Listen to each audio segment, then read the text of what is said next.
الحمد لله وحده وصدق وعده ونصر عبده وهزم الأحزاب وحده. أما بعد فأعوذ بالله من الشيطان الرجيم. بسم الله الرحمن الرحيم.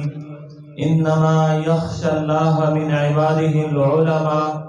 وقال النبي صلى الله عليه وسلم إن الله يرفع بهذا الكتاب أقواما ويضع به آخرين، أو كما قال النبي صلى الله عليه وسلم.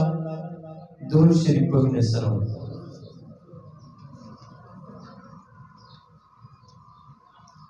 قابل قدر علماء کرام اور زما محترم مسلمانان ورونو، قرآن پاک کے اللہ رب العزت د کومو انبیاء کرامو تذکرہ چې فرمایلی دا هغې سره ډېر زیات په خصوصیت کې د حضرت یعقوب علیه السلام تذکرہ هم الله پاک فرمایلی دا.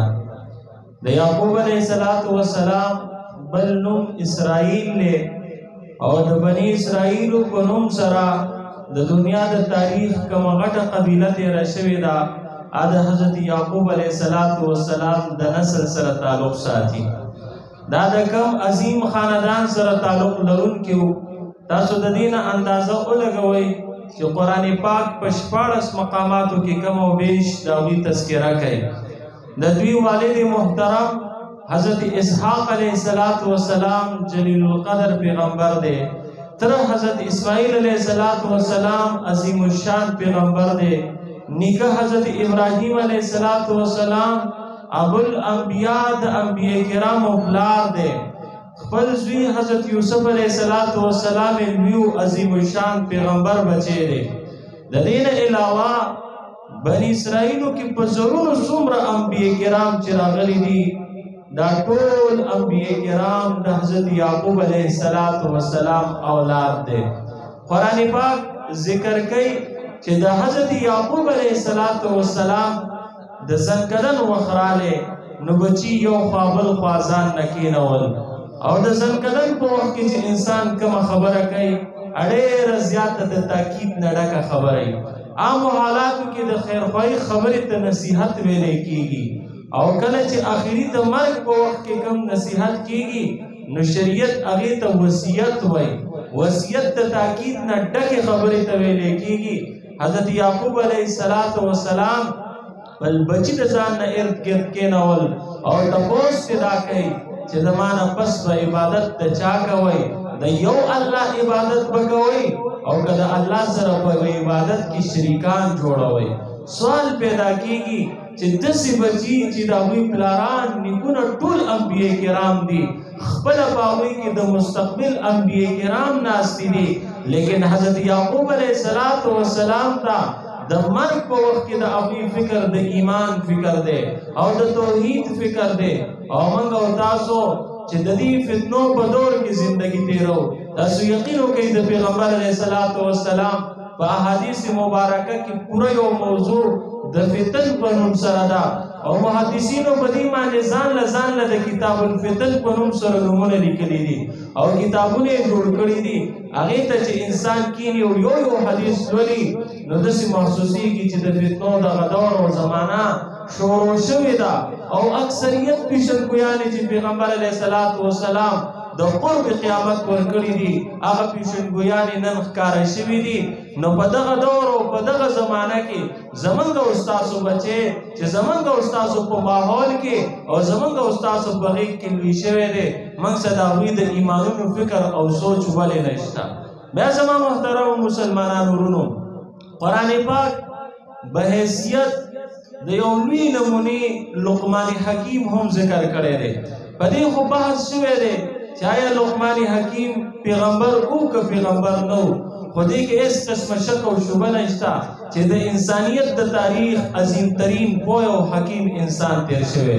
قرآن پاک د هغوی مختلف خبرې ذکر کړي دي. په هغې کې یو طویله گفتگو د هغوی هغه ده چې د خپل بچي سره یې کړې ده. خپل بچي ته عقیده هم ښایي، خپل بچي ته معاشرتي اصول هم ښایي، هغه ته اخلاقیات هم ښایي.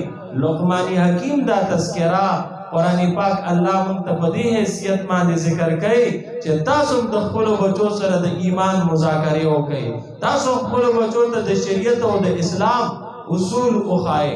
بیا قرآن پاک د یو زنانه تذکره کړې ده، امرأة عمران. هغه چې کله ماشومې په خېټه کېږي نو په هغه وخت کې هغې سره دا فکر او سوچ دی چې دا ماشوم پیدا شي دا به د دین خدمت څنګه کوي. موږ او تاسو ته قرآن پاک په دې حیثیت سره دا نظریه پیش کوي چې ستا د بچي د پیدایش نه مخکې به ته د هغه د دین اسلام د خدماتو دپاره الله ته سوالونه کوې او د هغې دپاره به سوچ او فکر په خپله زندګۍ کې راولې. زما محترمو مسلمانانو ورونو، ایمان دومره قیمتي او اهمه سودا ده چې د ایمان نه بغیر په دې کائنات کې هیڅ یو انسان که د کم رنګ او کم نسل سره تعلق ساتي، که هر څومره دولتمندي، هر څومره شهرتي، هر څومره عزتي، کامیابېدی بلکل نشي.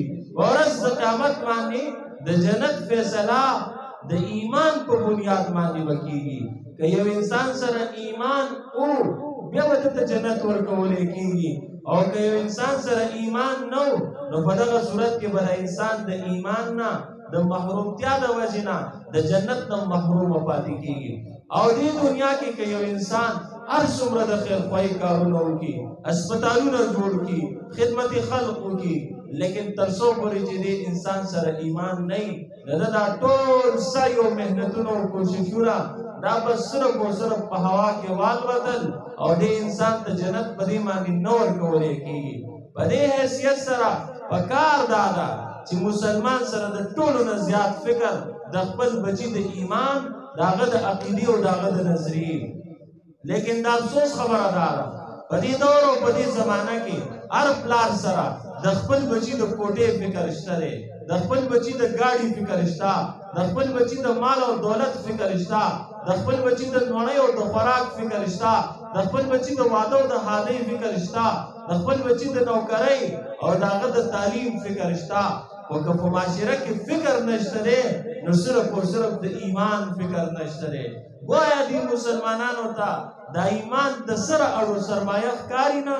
په یو مقام او په یو ځای کې مسلمان د ایمان لپاره فکرمند نه ښکاري او د خپل بچي په وړوکي نه وړوکي تاوان باندې د هغه په نقصان باندې خفه کېږي او فکرمند کېږي. خو که هغه سره خفګان نشته او هغه سره فکر نشته نو د ایمان په بنیاد هغه سره خفګان او فکر نشته. بیا زما محترم مسلمانانو ورونو، موږ له الله دا ظاهري جسم او وجود چې کوم راکړی دی، د دې ظاهري جسم وجود فکر موږ سره د ایمان نه ډېر دی.